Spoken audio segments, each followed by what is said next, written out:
Pernah nggak sih lihat judul buku yang wow, berani banget, sampai bikin kita berhenti dan mikir? Hari ini kita bakal kupas tuntas janji yang ada di balik sampul buku yang super provokatif ini. Yap, beneran. Judulnya itu Kitab Anti Bodoh. Kenceng banget ya. Judul kayak gini tuh langsung bikin kita penasaran dan pastinya muncul banyak pertanyaan. Nah ini pertanyaan utamanya. Anti tipu bodoh itu maksudnya apa sih sebenarnya?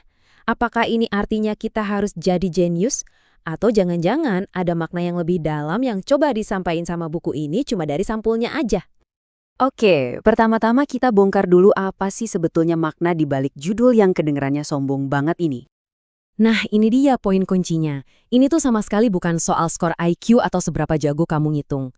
Sampul ini seakan-akan bilang kebodohan yang dimaksud di sini tuh soal kelemahan dalam proses kita berpikir, bukan soal kurangnya kecerdasan dari lahir. Oke, kita udah tahu musuhnya. Sekarang tujuannya apa? Kalau kita mau jadi anti bodoh, kondisi ideal yang kita kejar tuh kayak gimana sih? Sampulnya ngasih petunjuk yang jelas banget. Ini dia tujuannya. Terampil berpikir benar. Coba diperhatiin pilihan katanya. Bukan soal selalu benar, tapi terampil dalam prosesnya. Ini ngubah cara kita mandang masalah kan? Jadi bukan cuma ngehindarin salah, tapi secara aktif kita melatih sebuah keahlian. Jadi persis kayak kita belajar main gitar atau olahraga, sampul ini seolah-olah bilang kalau mikir dengan benar itu sesuatu yang bisa dilatih. Ini tuh sebuah skill, sebuah keahlian, bukan bakat yang cuma dipunya segelintir orang. Dan hasil akhirnya? Ya, pikiran yang kerjanya efisien. Coba bayangin deh, pikiran yang terstruktur, jernih, dan gak gampang goyah cuma karena dapat informasi yang salah. Inilah kondisi ideal yang mau dicapai. Oke, tujuannya udah jelas. Terus, apa dong yang jadi musuh atau penghalangnya? Nah, sampul buku ini juga ngasih tahu apa yang harus kita lawan supaya bisa berpikir dengan benar. Jadi pertarungannya tuh di sini. Di satu sisi ada tujuan kita, berpikir benar. Di sisi lain ada hambatannya, yaitu logika yang cacat. Ini pertarungan yang terjadi di dalam pikiran kita, mungkin setiap hari. Dan sampulnya ngasih nama buat musuh-musuh ini. Di subjudulnya tertulis, terhindar dari cacat logika dan sesat pikir. Apa ya bedanya dua hal ini? Pertama, cacat logika. Anggap aja ini kayak resep masakan yang salah, atau pondasi rumah yang retak. Argumennya mungkin kedengeran bagus di permukaan, tapi strukturnya tuh keliru, jadi kesimpulannya ya nggak bisa dipegang. Nah, yang kedua, sesat pikir. Wah, ini lebih licik lagi. Ini tuh argumen yang seringkali kedengarannya meyakinkan banget, persuasif, tapi sebenarnya dibangun di atas penalaran yang keliru.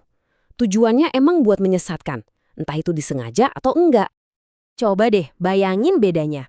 Di satu sisi, pikiran kita jernih, lurus, dan logis. Di sisi lain, pikiran yang sama bisa kejebak dalam labirin sesat pikir.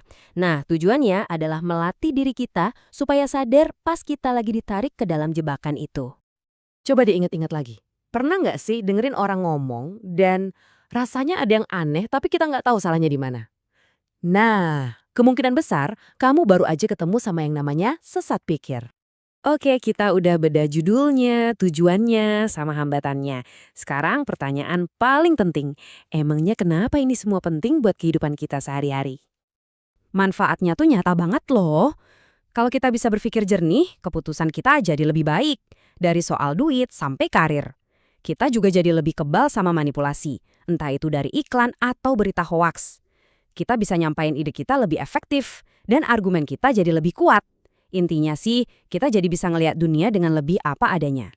Gini deh, di tengah lautan informasi dan disinformasi kayak sekarang ini, kemampuan buat berpikir jernih, ngenalin cacat logika, dan ngehindarin sesat pikir, itu bukan lagi skill biasa. Itu semacam superpower yang penting banget buat kita punya. Nah, setelah kita bedah semua ini, saya mau ninggalin satu pertanyaan buat kamu renungin. Dengan pemahaman baru ini, kira-kira jebakan logika atau sesat pikir apa yang bakal mulai kamu waspadai dimulai dari hari ini?